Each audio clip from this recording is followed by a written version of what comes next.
Hello, welcome to the cover shoot for the People's Beautiful issue. My name is Jennifer Garner. I'm sorry, what? Really, now? This? I was very surprised, and it took me a minute, honestly, to accept it and to be thrilled. I think at first I just felt like, oh my gosh, I don't know. I think, what does that say? Is that saying that I think of myself that way? Does that say, you know, it was a lot for me to take in.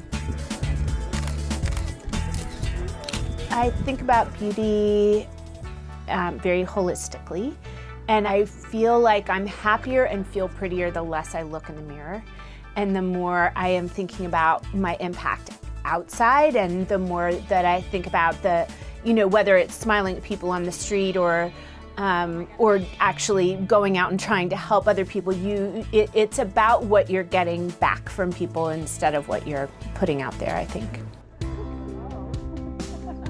Looks weren't a big deal in my family, and we never talked about it. I was so not one of the pretty girls that I just bypassed insecurity and just didn't see myself as an attractive person at all. And it was actually, I think I just didn't think about it. It was not part of my life. And it was quite a shock to me. You know, the first headshot pictures that I had taken, they all had to be thrown out because I couldn't take a decent picture.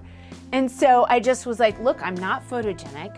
I'm not pretty. We just need an interesting shot so I need to send it off for this one job I was trying to get. And so we had to go back and do a second day of pictures, and he got one picture out of 2 days of shooting.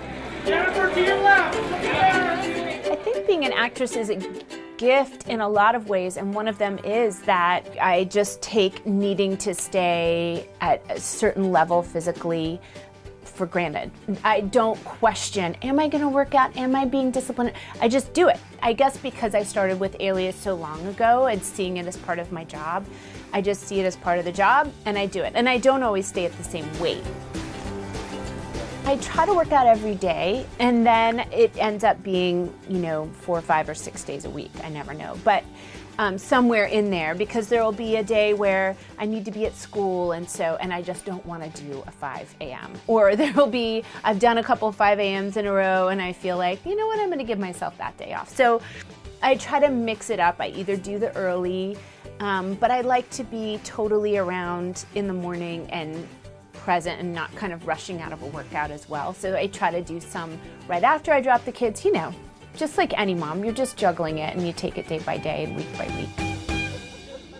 Motherhood has definitely changed me in a lot of ways. I didn't realize a lot of things about myself. I would say motherhood has brought out a lot of tendencies or things about me that I didn't know that I had or that I needed to work on. And like, I didn't realize that I was anxious, and now I look back and think, oh my gosh, I was the world's most anxious first-time mom that ever lived. And I really did it in a vacuum. I didn't have girlfriends around or sisters around who were having, you know, babies at the same time. I wasn't part of a mom's group with my first. I was so isolated by the attention of paparazzi that I really missed out on, you know, everything that I get now from girlfriends modeling for me, or, you know, seeing something and thinking, oh, I'm going to cherry pick that from you, and I love the way you handled that, and I want that sentence in my brain, and I need to write that down. And because that's what it is when you are parenting in a community. I mean, the moms at my kids' school are the moms that I look up to and that I try to emulate. I think my daughters are pretty spectacular. I think because I get to see every color of them, and I get to see them struggle, and I get to see them succeed, and I get to see them in their kindest, smallest moments, and also in their less glorious ones. I can really just watch their beauty evolve. And the trickiest thing about it is, you don't see it all the time. You don't see your kids being your idealized version of them all the time. But if you can just have faith in your own, who you are and who they are as people, it's so beautiful when you see it starting to come out. Like I have one of my daughters came down this morning and had said, oh, I need a stamp. And she had just written my parents a letter, and they've been away and are on their way back home. And she said, I just want them to have a letter when they get home. And I just was like, okay, all right, okay. It gives me chills even saying it. I can't believe I just said it, but it's the truth. It's like moments like that where you think, oh, you're kind, you're good. You know, you see other people, you know what would make them feel good and what's important, and good, I'm all right with that. There's so many beautiful things about being a mom, but I'm starting to get to the point where I realize, oh, this job is not going to be forever. And not in the way that it is now, in the all-encompassing every meal, every moment, every day, you know, way that I have loved for the last 13 years. It's going to shift into visits and conversations and support and, you know, a different kind of relationship than I have now. So I think there's beauty in its natural, in how it works in episodes. And I think that the episode I'm in is pretty great. And so I'm just enjoying it.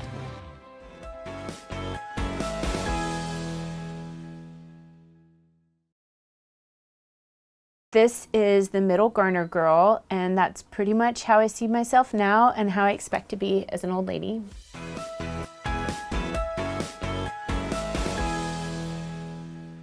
I think it's a work in progress to stay true to yourself all the time, and that it's not a day-to-day thing. I think there are years you can look back and say, was that really who I was or what I meant to be doing? But it's all part of, you have to just really think big picture. But I think that I am pretty true to myself, and I think I'm pretty much where I should be.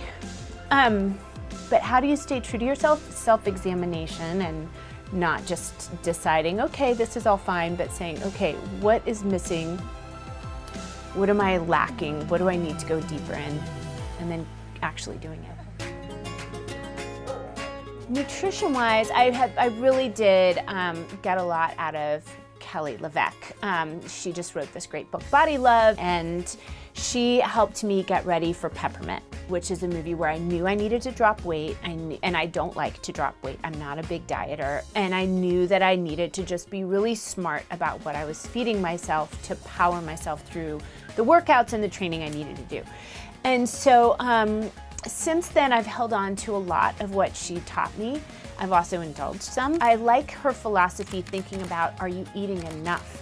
Not, you know, oh, I'm eating too much, what am I taking away? But you know what, I should probably add a fat to this meal so that it keeps me full longer.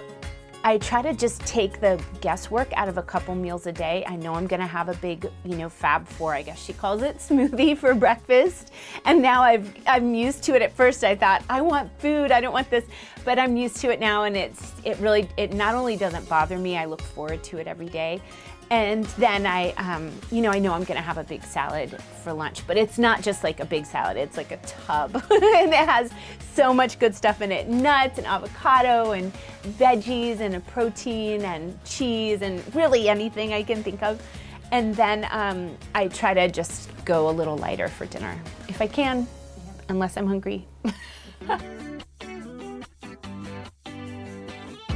I tried so hard to get out of workout clothes, but sometimes the day just doesn't give you a break to shower and put on my other uniform, which is jeans and a sweater and sneakers. You won't see me in a crop top. You won't see me in a short. You won't see me in a bikini. There are lots of things. The list goes on.